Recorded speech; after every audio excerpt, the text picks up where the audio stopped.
Bonjour et bienvenue pour cette 30e édition de Un jour un comics. Ça fait un mois que je vous raconte une histoire de comics tous les jours. Ça fait un mois que vous êtes des centaines et des milliers à me regarder.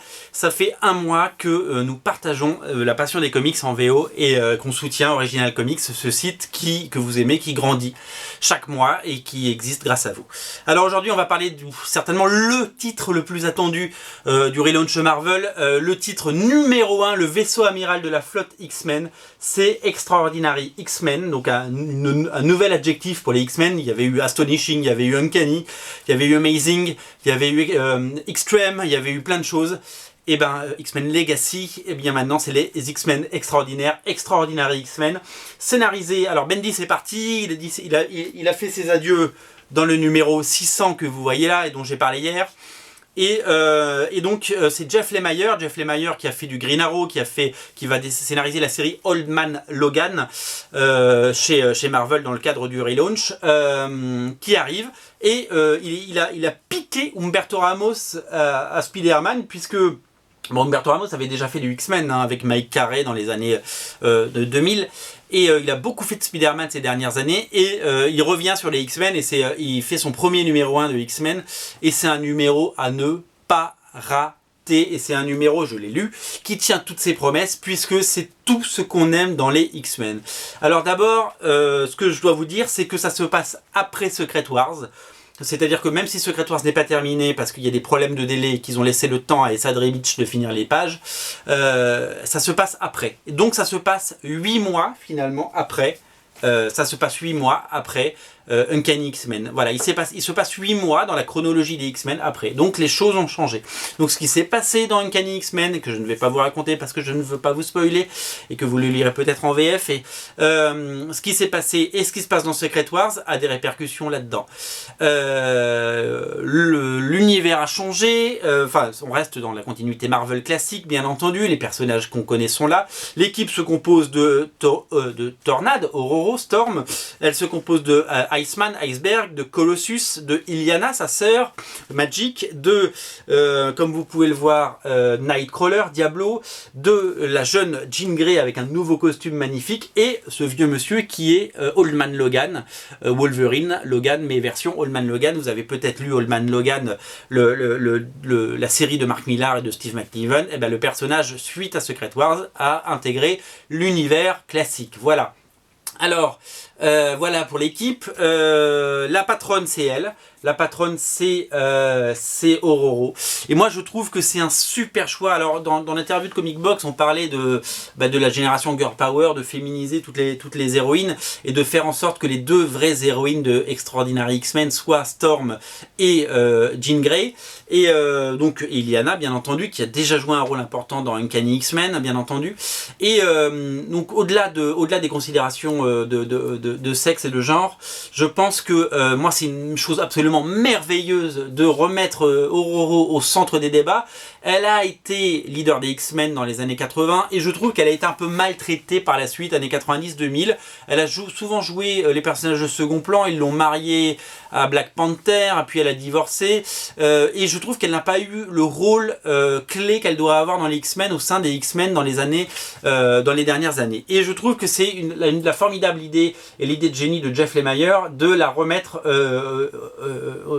voilà, aux commandes de l'équipe, parce qu'elle en a les épaules, si vous voulez. C'est elle, la patronne des X-Men. Quand elle dit « To me, my X-Men », à moi, mes X-Men, on a l'impression d'entendre parler de Charles Xavier, et je trouve qu'elle porte en elle-même, de par sa noblesse, de par sa force, de par son charisme, elle porte tout le leadership des X-Men et toute l'histoire des X-Men. Et donc je trouve qu'elle a complètement sa place dans l'univers. Alors donc ça se passe 8 mois après, et si vous voulez, elle se pose beaucoup de questions, la petite Tornade, puisque le nouveau statu quo des X-Men, c'est qu'on refait un petit pas en arrière, c'est que là où il y avait des nouveaux mutants qui naissaient, il n'y en a plus. Voilà, il y a un problème, il y a de moins en moins de nouveaux mutants, et les mutants sont de plus en plus persécutés, malgré le message de paix qu'ils essaient de faire transparaître et communiquer.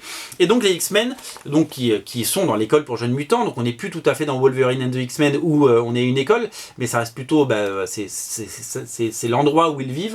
Ils ont des nouveaux costumes bien entendu, et ils doivent se battre pour survivre. survivre et exister. Alors bah voilà, il y a plein de pages d'Umberto Ramos et si vous aimez cet artiste, vous allez vous régaler et il fait un travail absolument magnifique. J'ai lu sur Bleeding Cool que c'était certainement le meilleur travail d'Umberto Ramos depuis des années et que c'était... alors, ils affirment que c'est meilleur que ce qu'ils faisaient sur Spider-Man. Je ne sais pas si je suis d'accord, mais en tout cas, c'est très très bon. Ce qui est sûr, c'est que c'est bien meilleur que ce qu'il a fait sur les X-Men avant, à l'époque de Mike Carey, à l'époque des crossovers, etc. Ces crossovers, comment ils s'appelaient, le Messia Complex, etc., etc. Et je suis assez d'accord avec tout ça. Alors en fait, Jean Grey, Ororo, pardon, elle va partir à la recherche. Alors ces pages sont disponibles sur internet, vous les avez déjà vues. Elle va aller chercher la jeune Jean Grey et elle va recréer son équipe parce qu'elle a besoin que les X-Men existent. Elle a besoin de faire passer son message de paix. Elle a besoin de protéger les siens, de protéger tous les jeunes mutants qui apparaissent ou qui sont apparus. Et donc voilà. Et donc l'équipe va se reformer et on a assisté dans l'épisode 600 aux retrouvailles de Illyana et Colossus.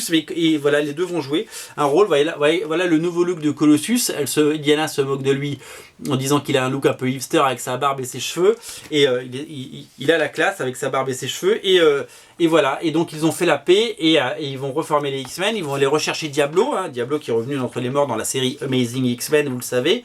Qui était dessiné par Ed McGuinness. Et je vous le montre. Allez, je vous le montre parce que de toute façon, vous le savez. Vous l'avez vu en couverture. Le personnage qui revient, c'est Wolverine, le vrai Logan, version vieille, version Old Man Logan. Voilà, donc dans les dernières pages. C'est un numéro hyper complet, c'est hyper accessible pour les nouveaux lecteurs, c'est hyper chouette, c'est vraiment tout ce qu'on aime chez les X-Men. Il y a un côté soap opéra, il y a un côté famille, il y a un côté on a envie de savoir ce qui leur arrive, notre cœur palpite pour eux. C'est magnifiquement écrit par Jeff Lemire. Je crois que j'avais jamais rien lu finalement de Jeff Lemire, ou très très peu, et là je trouve que c'est complètement intelligible et complètement audible et complètement lisible. Et puis le dessin de Ramos, moi vous savez, vous prêchez un converti, j'adore Ramos depuis 15 ans, donc j'adore, et c'est du très très grand. Alors notez qu'on va avoir une rafale d'épisodes parce que celui-là il a un mois de retard, il devait sortir en octobre, et qu'ils ont annoncé 5 numéros jusqu'à Noël, donc ça veut dire que tous les 15 jours on va avoir un épisode, et ça c'est du bonheur. Donc si vous voulez commencer Extraordinary X-Men, vous n'avez qu'à faire une chose, c'est que vous n'avez qu'à sauter sur Original Comics, rubrique X-Men, Comics X-Men, et vous le trouverez. Et il y a les 6 premiers qui sont sollicités. Le 6e il est pour le mois de janvier, je dis des bêtises, janvier 2016. Et voilà. Et dans le week-end, on mettra les variantes cover. Il y a une cosplay cover avec Jean Grey qui est super, et il y a la variante cover qu'on va essayer de mettre pas trop cher parce qu'on en a un peu plus, de J. Scott Campbell qui dessine Illyana. C'est un délice. Je vous montre la couverture du 2 qui sort dans une quinzaine de jours. Voilà, Jean Grey dans son costume, ça va être super chouette. Les X-Men sont persécutés, ils sont sur la défensive, ils n'ont jamais été aussi meilleurs que quand ils étaient menacés.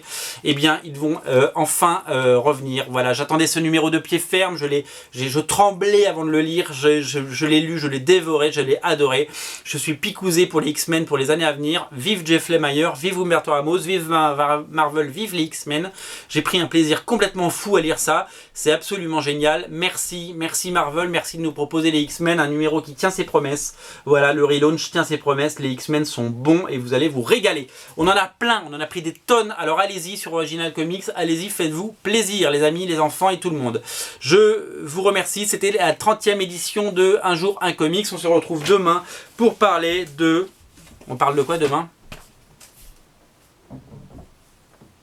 On parle de ça. 30e émission, à demain. Salut, merci beaucoup.